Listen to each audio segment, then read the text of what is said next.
고린도후서 9장 1절부터 15절까지 신약성경 295페이지입니다. 우리 함께 합독하겠습니다. 성도를 섬기는 일에 대하여는 내가 너희에게 쓸 필요가 없나니 이는 내가 너희의 원함을 알미라. 내가 너희를 위하여 마게도냐인들에게 아가야에서는 1년 전부터 준비하였다는 것을 자랑하였는데 과연 너희의 열심이 퍽 많은 사람들을 분발하게 하였느니라. 그런데 이 형제들을 보낸 것은 이 일에 너희를 위한 우리의 자랑이 헛되지 않고 내가 말한 것 같이 준비하게 하려 함이라. 혹 마게도냐인들이 나와 함께 가서 너희가 준비하지 아니한 것을 보면 너희는 고사하고 우리가 이 믿던 것에 부끄러움을 당할까 두려워하노라. 그러므로 내가 이 형제들로 먼저 너희에게 가서 너희가 전에 약속한 연보를 미리 준비하게 하도록 권면하는 것이 필요한 줄 생각하였노니 이렇게 준비하여야 참 연보답고 억지가 아니니라. 이것이 곧 적게 심는 자는 적게 거두고 많이 심는 자는 많이 거둔다 하는 말이로다. 각각 그 마음에 정한 대로 할 것이요 인색함으로나 억지로 하지 말지니 하나님은 즐겨내는 자를 사랑하시느니라. 하나님이 능히 모든 은혜를 너에게 넘치게 하시나니 이는 너희로 모든 일에 항상 모든 것이 넉넉하여 모든 착한 일을 넘치게 하게 하려 하심이라. 기록된 바 그가 흩어 가난한 자들에게 주었으니 그의 의가 영원토록 있느니라 함과 같으니라. 심는 자에게와 씨와 먹을 양식을 주시는 이가 너희 심을 것을 주사 풍성하게 하시고 너희 의의 열매를 더하게 하시리니 너희가 모든 일에 넉넉하여 너그럽게 연보를 함은 그들이 우리로 말미암아 하나님께 감사하게 하는 것이라. 이 봉사의 직무가 성도들의 부족한 것을 보충할 뿐 아니라 사람들이 하나님께 드리는 많은 감사로 말미암아 넘쳤느니라. 이 직무로 증거를 삼아 너희가 그리스도의 복음을 진실히 믿고 복종하는 것과 그들과 모든 사람을 섬기는 너희의 후한 연보로 말미암아 하나님께 영광을 돌리고 또 그들이 너희를 위하여 간구하며 하나님이 너희에게 주신 지극한 은혜로 말미암아 너희를 사모하느니라. 말할 수 없는 그의 은사로 말미암아 하나님께 감사하노라. 아멘. 우리 옆에 계신 분들한테 인사할까요? 주님의 이름으로 축복합니다. 인사만 하시죠. 네, 축복합니다. 네. 여러분 옆에 계신 분들한테 축복합니다라고 인사하셨는데 우리의 믿는 신앙은 옆에 사람에게 빈 축복이 상대방에게 임할 뿐만 아니라 나에게도 온다는 믿음의 신앙이 있습니다. 그러니까 준 만큼 받는 거죠. 헤아리는 만큼 헤아림을 받는 겁니다. 우리가 믿음을 갖는다는 건 하나님의 큰 은혜입니다. 여러분 믿으십니까? 우리가 믿는다는 것 자체가 하나님이 정말 우리에게 큰 은혜를 주신 겁니다. 여러분 동의하십니까? 예, 믿음이라는 것은요, 예수님을 주님으로 인정하고 그분만을 의지하고 사는 것을 말합니다. 여러분 예수님은요, 하늘과 땅의 모든 주권을 가지신 분입니다. 과거, 현재, 미래. 빌립보서 2장 10절은 11절은 이렇게 표현합니다. 하늘에 있는 자들과 땅에 있는 자들과 땅 아래에 있는 자들로 모든 무릎을 예수의 이름에 꿇게 하시고 모든 입으로 그 예수 그리스도를 주라 시인하여 하나님 아버지께 영광을 돌리게 하셨느니라. 여러분 예수님이 하늘에 있는 땅에 있는 심지어 땅 아래에 있는 모든 사람들에게 모든 것에 주권자임을 믿으십니까? 예, 여러분 다 믿으실 줄로 믿습니다. 예수님의 말씀하시니까 물이 변해서 포도주가 되고 예수님이 말씀하시니까 무화과가 죽기도 하고 예수님이 말씀하시니까 심지어 죽은 자가 살아나기도 하고 그래서 요한복음 1장은 예수님으로 말미암아 만물이 창조되었다 이렇게 표현까지 합니다. 예수님이 주권자입니다. 예수님의 주권을 우리가 받아들이지 않습니까?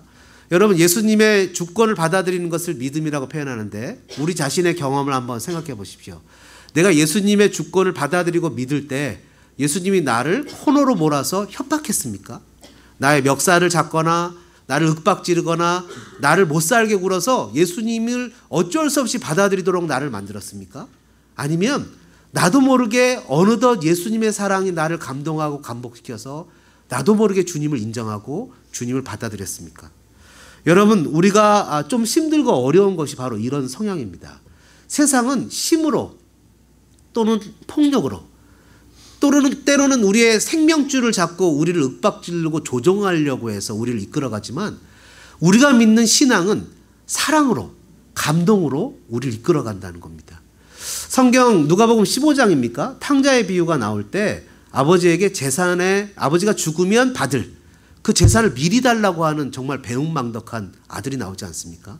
우리 같으면, 세상 같으면 그 아들을 다리몽둥이를 부러뜨려서 가리킬 텐데 성경은 아버지가 준다는 거죠. 그러니까 하나님이 우리에게 베푸시는 방법이 이런 겁니다. 예를 들어서 맨 처음에는 신앙을 잘해서 하나님을 잘 믿어서 어떤 성도들이 복을 받습니다. 근데 복을 받으면 하나님을 떠나요. 그리고 마치 내가 잘해서 복을 받은 것 양 여기면서 자기 마음대로 살다가 사는 사람들 보면 우리 마음에 하나님 다리 몽둥이를 빨리 부러뜨려 주십시오. 이런 생각이 드는데 하나님 그러지 않는다는 거예요. 기다리고 인내하고 돌아오도록 참고 인내하신다는 거예요. 그러다 어느덧 나도 모르게 하나님의 사랑이 그리워서 세상에서 내가 사랑하는 그 세상에서 이리저리 치이고 내가 생각하는 세상에서 존중하는 세상에서 이리저리 유린당하고 돌아왔을 때 그때서야 손에 가락지를 끼우고 발에 신을 신기고 살찐 송아지를 잡아서 잔치를 베풀어 나도 모르게 주님의 사랑에 무릎 꿇게 하시는 사랑이라는 거예요. 그래서 여러분 어떨 때 보면 이게 답답하죠. 세상적인 방법으로는 다리 몽둥이를 부러뜨려야 되는데 그러나 우리가 신앙을 갖고 믿음을 갖게 하는 건 하나님은 끝까지 참고 인내하고 사랑하신다는 거예요. 주님은 우리를 한 번도 협박하거나 코너로 모신 적이 없어요. 이것이 사람을 미치게 하는 거죠. 그런 의미에서 예수님은 그 사랑은 정말 조건 없이 베풀어 주시는 사랑이란 겁니다. 구약 성경은 이것을 헤세드라고 표현하는데요. 헤세드는 하나님의 성품 중에 하나입니다. 뭐냐 하면 조건 없이 받을 자격이 없는 자에게 베푸시는 사랑입니다. 그 사랑이 우리를 감동하게 합니다. 그 사랑이 우리를 움직이게 합니다. 바울은 그 사랑에 감동되었던 것을 얘기하면서 하나님의 사랑이 나를 강권하신다 이렇게 표현을 합니다. 여러분 잘 아시는 대로 바울이 예수님 믿는 사람들을 핍박하려고 다메섹으로 가는 중이었습니다. 잡아서 죽이기까지 했던 사람이었습니다. 근데 예수님이 나타나셔갖고 바울을 한쪽 코너로 몰아서 발로 딱 진리게 밟으면서 왜 네가 나를 힘들게 하냐 이렇게 하지 않고 사울아 왜 네가 나를 핍박하느냐고 얘기하십니다. 그 감동에 그 사랑에 한 번도 예수님을 주라고 인정하지 않고 심지어 죄인 되었던 바울에게 주님이 나타났던 그 사랑이 바울을 움직이게 합니다.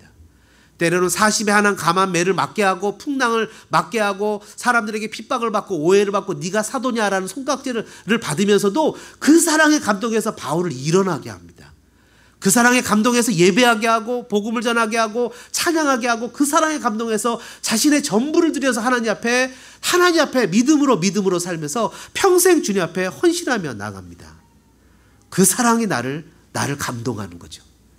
여러분 그 여리고라는 곳에 매국노라고 불리는 사람이 있습니다. 여러분 사람의 재산을 컬렉트해서 로마에게 바칠 뿐만 아니라 자신의 배를 채우고 자신을 위해서만 살아가는 사람, 여러분 잘 아시는 삭개오라는 사람이 있습니다. 주님이 여리고로 가는 길에 그 삭개오가 그 뽕나무 감람나무 위에 올라가 있는 것을 보고 주님이 삭개오야 이 나쁜 놈아 네가 어떻게 나라를 팔아먹고 동포를 배신하고 하느냐고 얘기하지 않고 삭개오야 내려와라고 내가 오늘 너의 집에 가서 머물겠다고 얘기하십니다. 여러분 삭개오는 그 마음에 너무너무 사랑에 감동이 돼서 다른 사람들은 인정을 해주지 않았지만 예수님은 자기의 이름을 불러주며 자기를 인정해주는 자기를 알아주는 임금을 위해서 목숨을 바친다고 하지 않습니까? 그래서 삭개오가 주님 앞에 회개합니다. 시키지도 않았어요. 주님 저를 보세요. 내 소유의 절반을 가난한 자들에게 주겠습니다. 만일 누구의 것을 속여서 빼앗은 일이 있으면 제가 4배로 갚겠습니다. 삭개오는 주님이 시키지도 않았는데 회개하면서 자신이 갖고 있는 재산, 자신의 포제션, 자신이 갖고 있는 소유물에 대해서까지 주님 앞에 회개의 조건으로 내걸었습니다. 칼을 들이대지 않았어요. 협박을 하지 않았어요.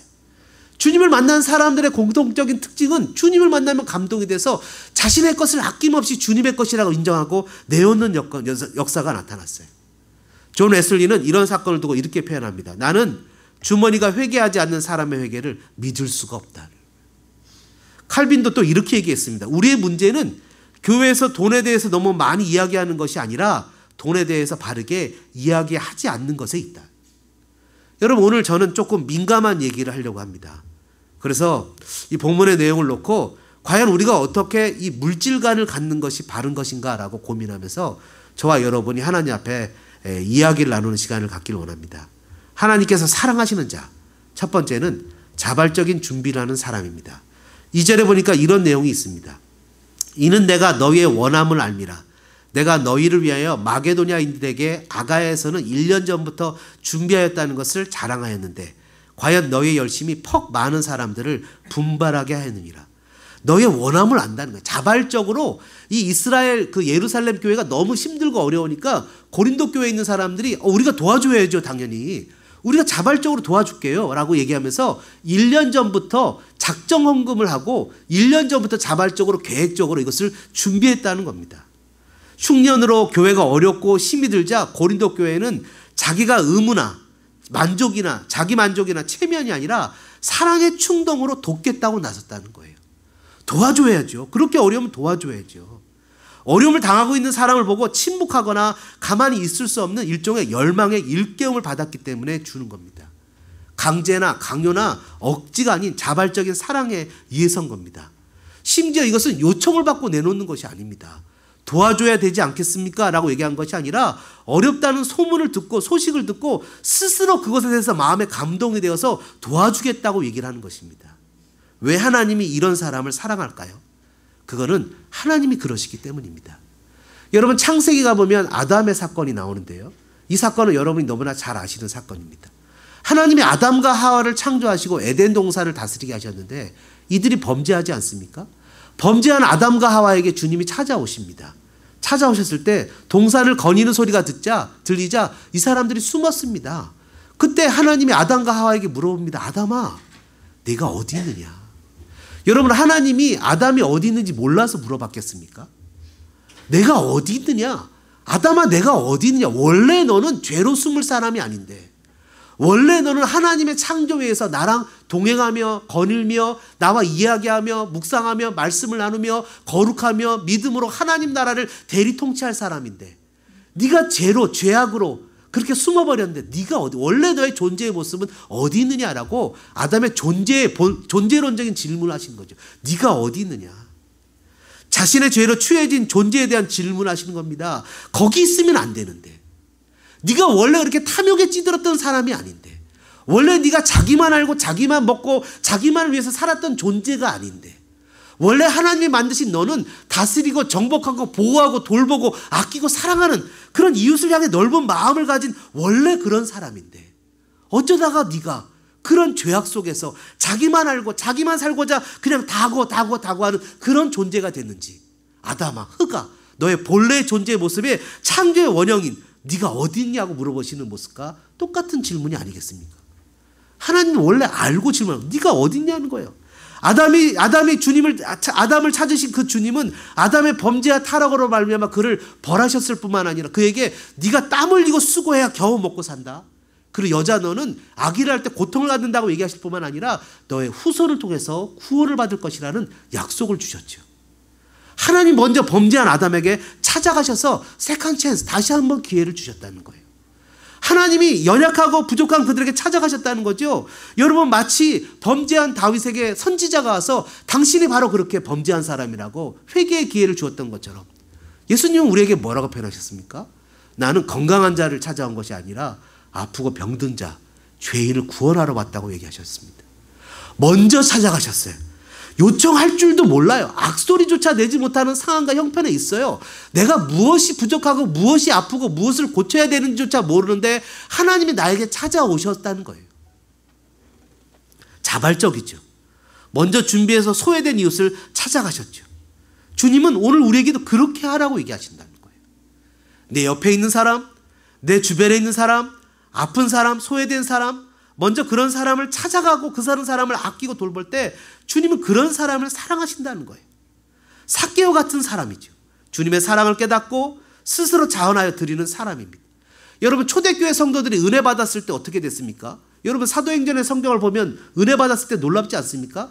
사도행전에 나오는 초대교회 성도들이 은혜를 받았고 와 하나님이 영안을 열리게 하셔갖고 재개발하는 땅을 보게 하셔서 사게 하셨다. 이런 기록이 없어요. 하나님이 기가 막힌 은혜를 주셔서 나를 부자로 만드셨다. 이런 기록이 없어요. 사도행전에 뭐라고 기록합니까? 자신의 것을 조금도 제 것이라고 주장하지 않고 다 다 내어서 팔아 가난한 자를 도와주고, 한 마음으로 바나바가 모든 것을 팔아 사도들 앞에 내려놓고, 그런 사람들이 너무나 많았다는 거예요. 주님처럼 베풀며 함께하며 살아가는 역사가 나타났다는 거예요. 여러분, 고린도 교회가 이제 정신을 차렸어요 라고 얘기를 딱 듣는 순간 바울은 뭐라고 표현합니까? 너희들이 예루살렘 교회에 작정 연보한 거 어떻게 됐냐? 1년 전에 했는데 이제 준비해야 되지 않겠냐? 너희들이 정신을 막 차렸다는 얘기를 듣고, 야, 이제 정신을 차렸구나. 너희 너무 기쁘다 하라고 얘기하면서 동시에 뭐라고 표현합니까? 너희들 가난한 자를 돌보는 사건은 어떻게 됐냐? 그거 해야지. 정신 차렸으면 이제 해야지. 여지껏은 나 혼자 먹고 살기 바빠갖고 정신없이 치고받고 싸우고 난리치고 하더니 이제는 하나님 앞에서 믿음으로 살아야지. 뭐예요? 이웃을 돌봐야지. 하나님을 사랑하고 이웃을 사랑하는 삶을 살아야지. 하나님께서 주신 은혜와 사랑에 감사해서 시간과 몸의 헌신뿐만 아니라 물질의 헌신도 드려야지 라고 얘기하는 것입니다. 이것이 참된 신앙인 거죠. 여러분, 오늘 본문에서 읽었던 것처럼 뭐라고 표현합니까? 9장 13절에 이 직무로 증거를 삼아 너희가 그리스도의 복음을 진실이 믿고 복종하는 것과 그들과 모든 사람을 섬기는 너희의 후한 연보로. 주님은 제대로 믿는 것의 삶의 증거를 헌금해 두셨다는 거예요. 물질을 섬기느냐 하나님을 섬기느냐는 놀라운 사건이죠.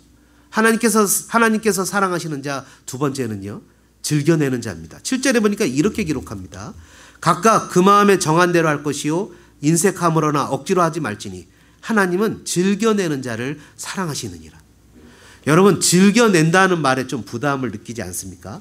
즐겨내기가 참 어렵죠. 쓸 것도 많은데.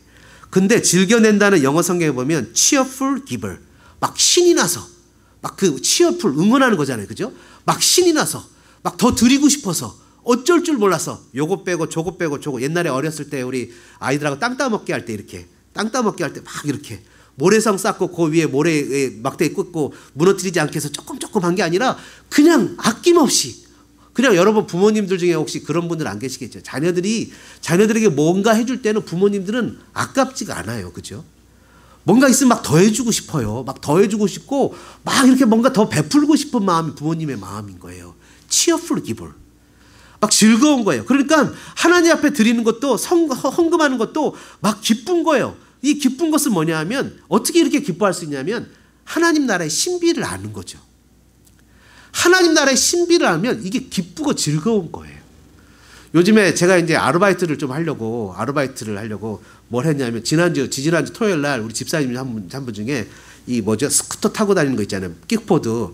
이걸 차저만 하면 돈을 벌어주는 게 있다는 거예요. 그래서 그거 내 거다 싶어갖고 집사님 얘기를 듣고 얼른 레지스터를 했어요.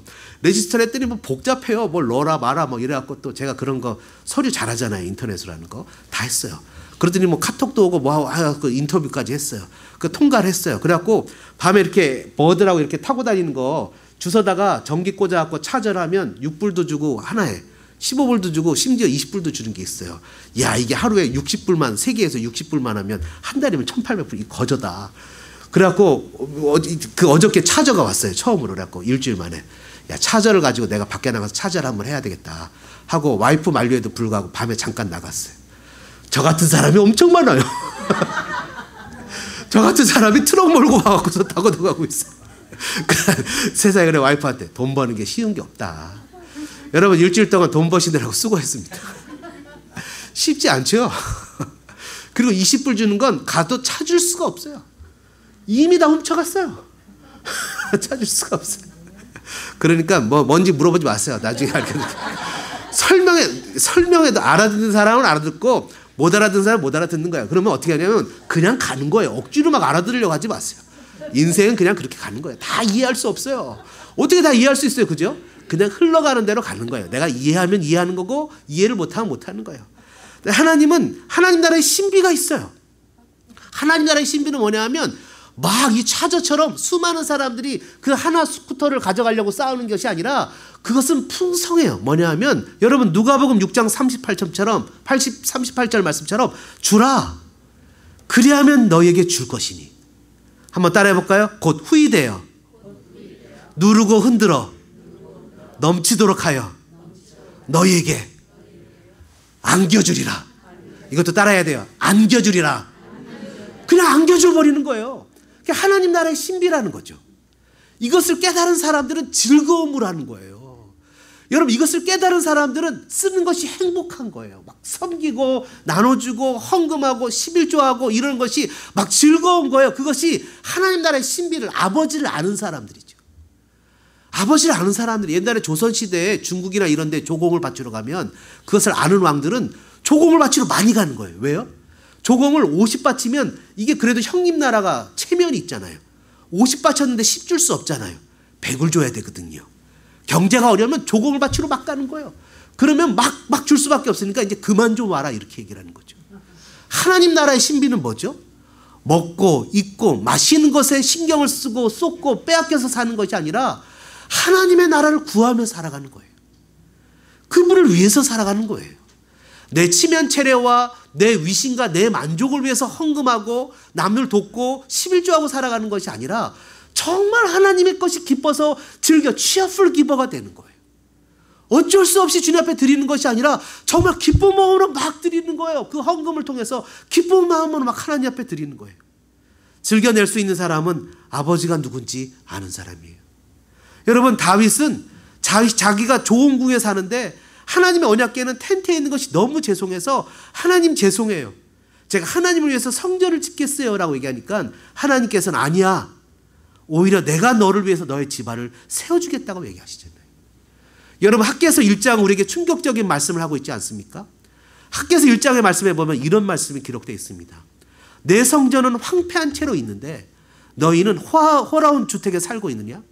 그러므로 전능한 나 여호와가 말한다. 너희는 자기 소행을 잘 살펴보아라.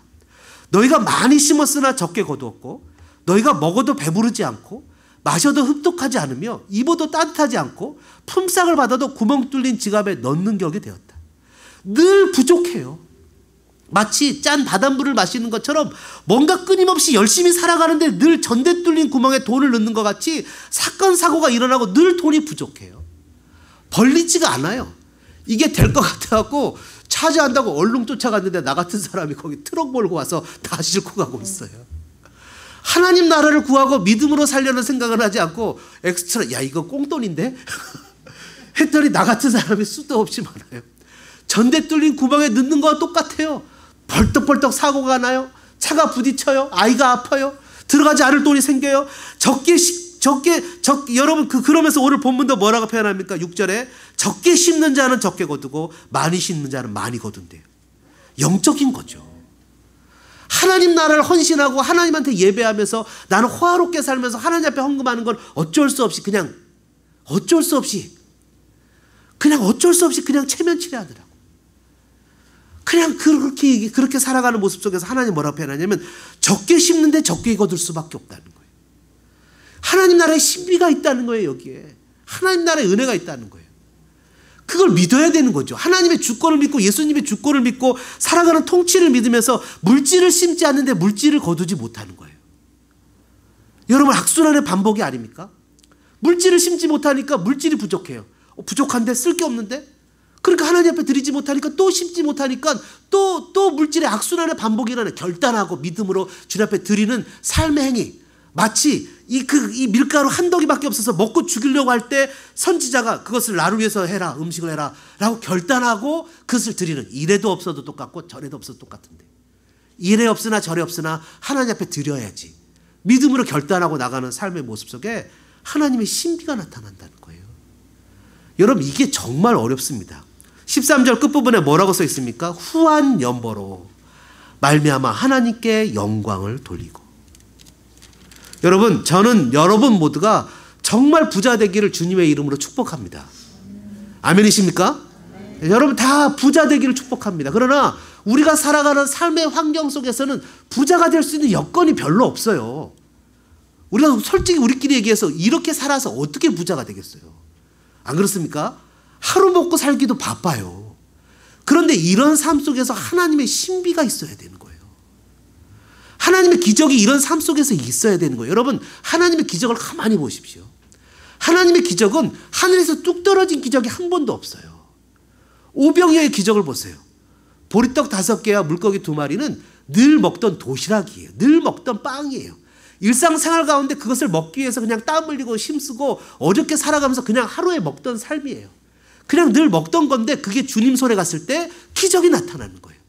우리가 헷갈리는 건 뭐냐면 하늘에서 뚝 떨어지는 기적이 아니라 일상생활의 삶에 우리의 연약한 가운데 섬기는 그것을 통해서 기적이 나타나기 때문에 우리가 헷갈리는 거예요. 그것을 놓쳐버리는 거예요. 그냥 그것을 놓치고 그냥 큰 것만을 생각하는 거예요. 그러나 제가 얘기하죠. 부부가 아니면 그냥 성실하게 하루하루 주님 믿고 신실하게 살아갈 때 언제 그랬는지 모르게 나도 모르게 기적이 나타난다. 나도 모르게 은혜가 나타난다. 언제 모르게 세월이 지나면서 그냥 집값이 막 올라가서 어쩔 줄 몰랐는데 언제 모르게 나도 집도 사고. 그런데 돈만 쫓아가다간 아이도 망가지고 이렇게도 망가지고 저렇게도 망가진다. 여러분 목요일 날 아침에 금요일 날 아침에 우리 새벽 예배 끝나고 필리핀 선교사님의 나한자촌 한국의 소록도에서 15년 계셨고 여기 그 필리핀의 저 한인들 전혀 없는 나한자촌에서 10년 양성한 자들이래요. 깜짝 놀랐어요. 그래서 제가 좀 떨어져서 밥을 먹었는데 그 사람들을 10년 동안 선교하시는 목사님을 만나서 아침 식사 대접을 했어요. 갈비탕을 사드렸어요. 우거지 갈비탕을. 제가 산 게 아니고 다른 목사님이 사는데 같이 앉아서 먹었어요.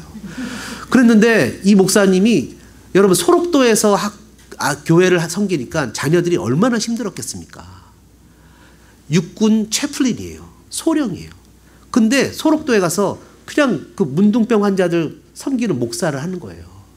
그랬더니 자녀들은 우리 아빠가 군인인데 근데 우리 아빠가 문둥병 환자의 목사님인데 그랬더니 야 니네 아빠 문둥병촌의 목사지 문둥병이지 막 이러면서 애들이 약 올리고 하니까 너무 아이들이 학교에서 힘들어갖고 아이들이 학교를 다니다가 싸우고 지지고 볶고 해서 둘 다 중퇴를 해버렸대요. 너무 힘들었어. 아이들이 삐뚤어지고 막 너무 해서 다 둘 다 검정고시를 나왔고 그냥 어쩔 수 없이 들어간 게 제주도 제가 이거 비하하는 거 아닙니다. 제주도 한라대학 비하하는 거 아니에요. 한라대학에 무슨 뭐 테라피인가 뭐 이런 그 키어프로틴인가 하여튼 그거를 겨우 들어갔대요. 그래갖고 강남에 있는 삼성내에 있는 그 아주 좋은 병원에 어플라이를 했대요. 졸업하고. 취직이 안 되죠. 취직할 수가 없죠. 취직할 수가 없는데 그래서 그 서류를 했는데 그 원장님이 딱 내려와서 보니까 그 서류를 옆에 빼놓은 게 있었고 옆에서 빼놓은 게 있었대요. 인사학과 보는 사람들 옆에 있고. 그걸 읽다 보니까 야, 얘는 아빠가 목사님의 더군다나 소록도에 있는 목사님인데 이런 애들은 좀 붙여줘야 되는 거 아니냐? 그랬더니 걔 뭐 벌써 학교가 엉망입니다. 근데 딱 이렇게 봐서 스토리를 봤더니 애가 부모님이 훌륭하거든요.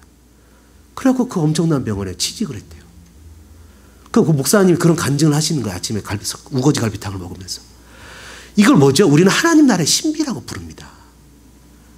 하나님 나라의 신비라고요. 그 내노라는 좋은 대학을 나온 쟁쟁한 애들은 다 떨어졌다는 거예요. 물론 이게 스페셜 케이스일 수 있습니다. 근데 항상 기적은 그렇게 스페셜 케이스에서 헌신하는 사람들을 통해서 나타난다는 거예요. 정상적으로 쫓아가서 정상적으로 자기 식물을 하겠다는 사람들한테는 실력으로밖에 못 산다니까요. 근데 자기의 실력만큼도 못 사는 세상이잖아요. 안 그렇습니까? 하나님 나라의 신비는 이런 곳에 나타납니다. 여러분, 저는 정말 여러분들이 신앙의 부자 되기를 소망합니다. 아멘이십니까? 신앙의 부자 되길 바랍니다. 결단해야 됩니다. 하나님께서 기뻐하시는 물질가를 가져야 됩니다. 무엇이 문제입니까? 아직도 하나님 앞에서 내 자신을 내놓지 못한 거죠.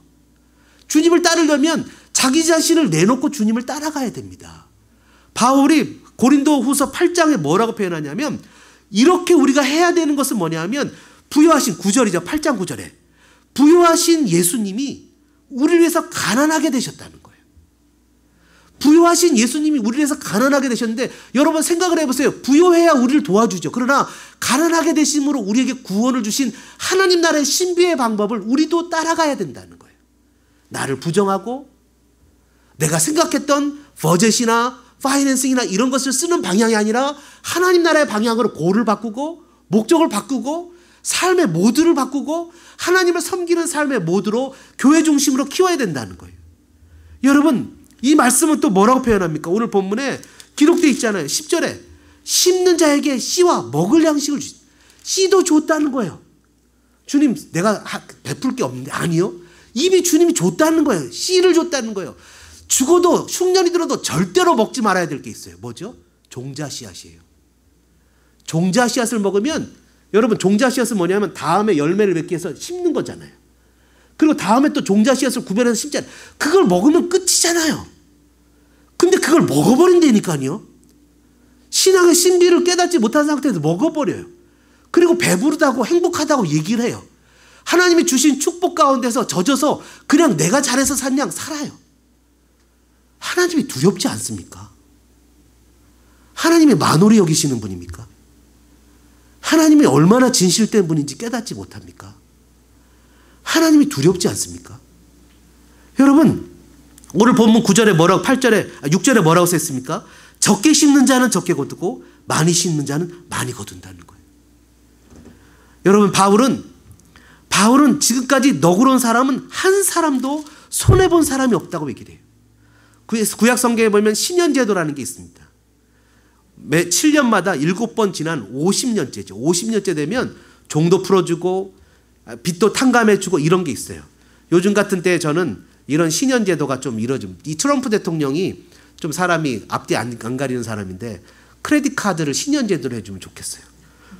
빚을 다 탕감해주는 거예요. 얼마나 행복하겠어요. 할렐루야. 그럴 텐데. 근데 여러분, 신년입니다. 이제 내일이면 신년이에요. 누군가가 찾아왔어요. 돈을 꿔달라는 거예요. 어떻게 해야 됩니까? 성경은 꿔주라는 거예요. 내일 못 받는데요? 그래도 꿔주라는 거예요. 왜요? 내가 갚아주겠다는 거예요. 하나님이 갚아주겠다는 거예요. 그 꿔주라는 거야. 그렇게 하라는 거예요. 여러분, 이스라엘은 신년제도를 별로 실행하지 못했어요. 왜냐하면 이것은 믿음의 문제거든요. 제도의 문제가 아니에요. 믿음의 문제예요. 여러분, 사랑하는 믿음의 동역자 여러분, 하나님께서는 인색함이나 억지로 하지 않고 자원하는 마음으로 내시는 분을 사랑하신다고 써 있습니다. 오늘 7절에 보니까 뭐라고 써요? 인색함으로나 억지로 하지 말지니. 헬라어 원어에 보면 탐심이라는 말이 들어가요. 탐심. 탐심으로 내가 이거 써야 되는데 아까운데 하면 안 된다는 거예요. 여러분, 우리 아이들도 자녀들도 복을 받게 하기 위해서는 하나님 앞에서 물질을 심는 훈련을 시켜야 된다는 것이죠. 하나님께서는 즐겨내는 자를 사랑하시며 후이 넘치도록 채우시는 분인 것을 믿기를 주님의 이름으로 축원합니다. 마지막으로요, 하나님께서 사랑하시는 자는 한번 따라해 볼까요? 공동체를 사랑하는 자입니다. 여러분, 오늘 본문뿐만 아니라 앞에 있는 8장도 같은 내용인데 다 이웃을 사랑하고 가난한 자를 돌보라고 얘기하는 거예요. 심지어 바울도 예루살렘 회의에 갔을 때 가난한 자를 돌보라는 부탁을 들었는데 원래 자기가 했었던 것이라는 거예요. Love your neighbor. 이웃을, 공동체를 생각하는 자를 하나님께서는 사랑하시는 거죠. 하나님의 사랑에 걸맞게 살아가는 것이죠. 여러분, 하나님의 사랑에 걸맞게 살아가는 거예요. 8장 1절부터 5절까지 오늘 본문은 아닌데요, 똑같은 내용이 기록되어 있습니다. 제가 한번 읽어볼 테니까 들어보십시오. 형제들아, 하나님께서 마게도냐 교회들에게 주신 은혜를 우리가 너에게 알리노니 환난의 많은 시련 가운데서 그들의 넘치는 기쁨과 극심한 가난이 그들의 풍성한 연보를 넘치도록 하게 하였느니라. 정말 어렵고 힘들지만 풍성하게 연보를 했대요. 3절에 내가 증언하노니 그들이 심대로 할 뿐 아니라 심에 지나도록 자원하여 이 은혜와 성도 섬기는 일에 참여함에 대하여 우리에게 간절히 구하니 우리가 바라던 것뿐만 아니라 그들이 먼저 자신을 주께 드리고 또 하나님의 뜻을 따라 우리에게 주었다. 자신을 주었다. 헌금은 자신을, 이 가난한 자를 위한 것을, 교회를 위한 헌금을 자신을 드리는 것이라는 거예요. 여러분, 이 헌금을 하는 것은 하나님께 드리는 것이라고 성경은 이야기하고 있죠. 제가 이런 비유를 새벽 예배 때 한번 들었는데요, 한번 또 들어보려고 합니다. 어떤 여인이 있습니다. 새벽 예배 때 들으신 분들도 있어요. 어떤 여인이 있는데요, 이 여인의 전 남편이 이 여인을 함부로 대합니다. 거칠게 다루고 이 여인을 이용합니다. 한 번 더 존중하거나 사랑하면서 이 여인이 자신이 여인이라는 느낌을 받도록 해주지 못해요. 늘 언제나 함부로 굽니다. 말도 함부로 하고 대하는 것도 함부로 하고 사랑하지 않습니다. 그리고 그 이용만 당하다가 어쩌다가 전 남편하고 헤어지고 새로운 남편을 만나게 되었습니다. 근데 이 남편은 얼마나 이 여인을 존중하고 아끼고 사랑하는지 어쩔 줄 몰라 합니다. 심지어 전 남편이 찾아와서 이 여인을 함부로 대하니까 자기가 몸으로 막으면서 자기가 그 모든 그 수모를 다 당하면서 이 여인을 함부로 하지 말라고, 이 여인을 내가 얼마나 사랑하는 여인인지 아냐고 얘기를 할 때 그 여인은 감동합니다. 평생 한 번도 그런 사랑을 받아보지 못한 여인이 자기가 얼마나 그 존중을 받고 사랑을 받는지 깨닫고 자기가 얼마나 귀한 것임을 알게 됩니다. 이 새로운 남편은 그 여인의 과거가 어땠든 어떻게 협박을 당하고 어떻게 이용을 당하고 그 여인이 어떤 처신을 했는지 상관하지 않고 그 여인 자체만으로 감사하며 감격하며 사랑하며 존중하게 여깁니다. 이 새 남편이 예수님입니다. 과거의 남편은 죄입니다. 죄는 우리를 이리 몰고 저리 몰고 이용하고 함부로 굴고 마음대로 사용합니다. 그러나 예수님은 자신의 전부로 우리를 그 죄로부터 구원해서 정말 우리가 어떤 존재인지 정말 어떤 사람인지 하나님이 우리를 부으시는데 사랑하시는데 상상할 수 없는 사랑으로 이해할 수 없는 사랑으로 정말 도대체 받아보지 못한 사랑으로 우리를 존중합니다. 찌질하고 불편하고 정말 마음껏 이용당했던 나에 대해서 도대체 신경조차 쓰지 않고 다 괜찮다고 나는 기억도 하지 않는다고 너의 존재 자체로 나는 너를 사랑한다고 얘기하십니다. 그래서 우리는 이 여인은 깨닫게 됩니다. 내가 이제는 더 이상 과거에 살던 식으로 전 남편이 나를 함부로 다루던 식으로 살지 않겠다고 나를 사랑하는 새로운 남편 예수님이 나를 사랑하는 방식으로 나는 살아가겠다고 나는 그런 사람의 가치로 살아가겠다고 예수님이 사랑하는 그 사랑에 부끄러움이 없는 사람으로 살아가겠다고 이 여인은 결심합니다. 전 남편이 찾아와서 나에게 함부로 거칠게 굴 때 나는 거절합니다. 단호하게 거절하고 거부합니다. 나는 더 이상 그런 사람이 아니라고 나는 존중받는 사람이라고 나는 귀한 사람이라고 나는 예수님의 사랑을 받는 사람이라고 이야기합니다. 바로 그러면서 그 예수님의 놀라운 십자가의 사랑 그 십자가를 타고 흐르는 예수님의 피를 타고 내 가슴에 들어와서 나를 막으로 흔들어 놓은 나의 사랑을 깨워놓는 나를 깨워놓고 나를 일으키고 나를 세워놓는 그 사랑에 반응하며 살아가기로 결심을 합니다. 그러면서 주님은 우리에게 바로 옆에 있는 사람도 그런 사랑을 받은 사람이라고 이야기를 하는 거예요. 이 공동체가 그런 공동체라고 얘기를 하는 거예요. 예수님의 가난이 우리를 부유하게 하셨다고 얘기를 하는 거예요. 그러면서 주님은 우리에게 그 공동체를 세우라고 얘기하신다는 거죠. 우리를 세우고 공동체를 세우고 사랑하라는 거예요. 여러분 그러면서 그 공동체 가운데 주님의 선하신 뜻을 나타내라는 거예요. 여러분 우리가 이 땅을 살면서 우리는 많은 사람들이 LA를 떠나고 싶어 합니다. 아이들을 이곳에서 키우고 싶어 하지 않습니다. 아이들이 LA에서 살기를 원하지 않습니다. 그러나 다시 한번 LA를 바라보십시오. 수많은 미국 주류에 살아가는 사람들 중에 많은 사람들이 LA에서 살고 싶어 합니다. 젊은 청년들이 LA로 들어오고 싶어 합니다. 그러나 너무 비싸서 LA에 자리를 잡지 못합니다. LA는 내가 살았던 것이 전부가 아니에요. LA는 내가 살았던 모습이 전부가 아닙니다. 가보면 아름답고 훌륭하고 천사의 도시라고 여기는 정말 세계적인 도시가 LA입니다. 우리 아이들이 이곳에서 자라고 이곳에서 성장했습니다. 우리는 이곳에서 경제생활을 했고 이곳에서 벌어먹고 살고 있습니다. 그렇다면 아브라함이 가나안 땅을 돌봤던 것처럼 우리도 이곳을 돌봐야 됩니다. 이곳에 있는 교회를 돌봐야 됩니다. 이곳은 떠나기 위해서 살아가는 내가 거쳐가는 수단이 아니라 우리 아이들이 자라서 다시 돌아와 이것을 세워야 되는 곳이 됩니다. 한인타운을 품어야 되고 소망장로교회를 품어야 되고 그 공동체를 돌봐야 됩니다. 주님은 나사렛에서 자랐습니다. 연약하고 보잘것없고 사는 것이 날 것 없다는 그곳에서 자라셨습니다. 다윗은 정말 그 사람도 천하게 여기는 목자 출신이었습니다. 그럼에도 불구하고 그것을 통해서 기적이 나타났습니다. 하나님이 사랑하시는 자는 자기가 태어나고 자라고 성장한 것을 몰라라는 사람이 아니라 그것을 돌보는 사람입니다. 사랑하는 소망장로교회 성도 여러분, 믿음의 동역자 여러분, 우리는 하나님을 믿는 사람들입니다. 예수님의 주권을 인정하는 사람들입니다. 우리는 이 지역사회에서 우리의 아이들을 키우고 아이들을 자라게 하고 믿음으로 성장하게 하는 사람입니다. 그러나 여러분, 이곳이 스쳐 지나가는 곳이 아니 되기를 주님의 이름으로 소망합니다. 이곳에서 우리의 사랑을 심고 우리의 자녀들을 심고 그 자녀들이 성장하고 자라서 하나님 앞에 영광과 신비의 방법으로 정말 세상 사람들이 감당하지 못하는 하나님 나라의 신비로 성장하고 자라는 복된 역사가 여러분의 가정과 소망장독에 넘쳐나기를 주님의 이름으로 소망합니다. 이 시간에 우리 말씀 생각하시면서 같이 한번 찬양하는 시간을 갖기를 원합니다. 하나님께서 사랑하시는 자는 어떤 사람입니까? 내가 잘되고 성공하는 길이 내 실력과 내 능력으로 된 것이라고 여기는 사람들입니까? 적당하게 거쳐가는 그런 곳이라고 여기는 사람들입니까? 아니면 주님의 은혜 가운데 나를 발견하고 나의 연약한 가운데 주님의 사랑으로 나를 붙드시고 이끄시며 주님의 뜻을 나타내는 것입니까? 이 시간에 말씀 생각하시면서 찬양하면서 주님을 바라보며 나가겠습니다.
하나님의 신비를 믿습니다.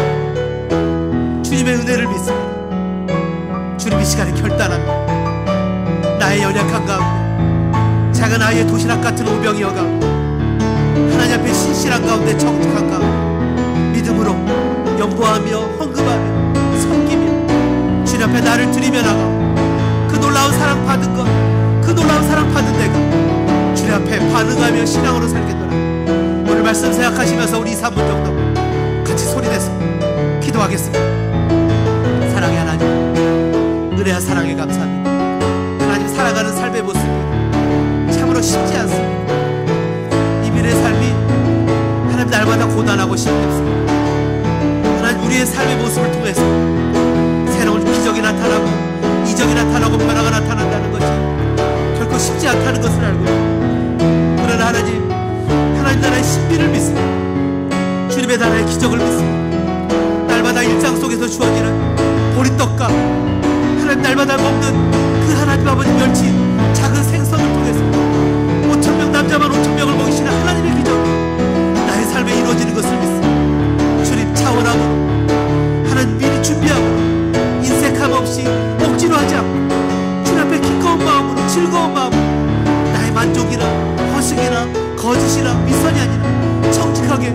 주님 앞에 믿음으로 살아가는 우리의 모습들이 되어지게 인도하셔서 정말 새로운 남편이신 예수 그리스도를 신뢰하고 믿음으로 정직하게 주님을 따라 하나님 헌신하며 나가는 우리들의 삶의 모습이 되어지게 도와주시고, 하나님 주님의 성령으로 우리의 마음을 만드시옵소서. 그래서 하나님 주님, 정말 주님의 사랑이 우리를 붙들어, 주님의 사랑이 우리를 붙들어 지역사회를 품게 하시고, 하나님 우리 공동체를 품게 하시고, 믿음으로 이것을 하나님 섬기며 신앙으로 나가는 우리의 삶의 모습이 되어지게 주님 도와주시옵소서. 하나님 우리는 작은 공동체고 연약한 공동체입니다. 그러나 하나님 이곳에 한 명 한 명의 작은 섬김과 작은 날개짓이 하나님 나라의 신비를 만들어간다는 것을 기억하고 믿습니다. 주님 도와주시고 우리에게 은혜를 베풀어 주옵소서. 사랑하는 주님의 백성들을 격려하시고 위로하시고 힘을 주시옵소서. 오 주님, 주님, 주님 도와주시옵소서. 사랑하는 자녀들에게 은혜를 주시옵소서. 하나님의 은혜로 사랑하는 자녀들을 붙잡아 주시고 용기를 주시고 결단하며 믿음으로 나가겠사옵니다. 주님 우리를 인도해 주시옵소서. 주 사랑,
주님의 사랑 안에서 한 걸음 한 걸음 믿음의 걸음을 걸어가겠습니다. 현실을 보고 삶의 모습을 보는 것이 아니라 주님을 보고 주님의 신비를 보고 신앙으로 믿음으로 주어진 거리를 걸어가는 우리 모두가 되겠습니다. 주님 제발 우리를 도와주십시오. 주님 제발 사랑하는 성도들을 도와주십시오. 찢어지는 마음으로 일주일 동안 주어진 삶에서 견디며 이기며 살아가는 성도들을 주님 불쌍히 여겨주십시오. 주님 드리고 싶어도 드릴 것이 없고 섬기고 싶어도 섬길 것이 없는 하나님의 자녀들을 불쌍히 여겨주십시오. 견디고 버티고 가면 좀 더 나아질러라. 견디는 성도들을 불쌍히 여겨주십시오. 하나님 우리는 주님을 믿는 사람입니다. 천지 만물을 창조하신 주님을 의지하는 사람입니다. 작은 것에 비굴하지 않기 위해서 끝까지 견디는 사람들입니다. 세상 사람들과 다르게 타협하지 않기 위해서 몸부림치는 사람들입니다. 주님의 사랑으로 견디며 나가는 성도들을 긍휼히 여기셔서 주님 풀어줄 자 풀어주시고 해결할 자 해결하셔서 주님과 함께 주어진 길을 걸어가는 아름다운 자녀들 되게 도와주십시오. 사랑 많으신 예수님의 이름으로 간절히 기도드립니다. 아멘.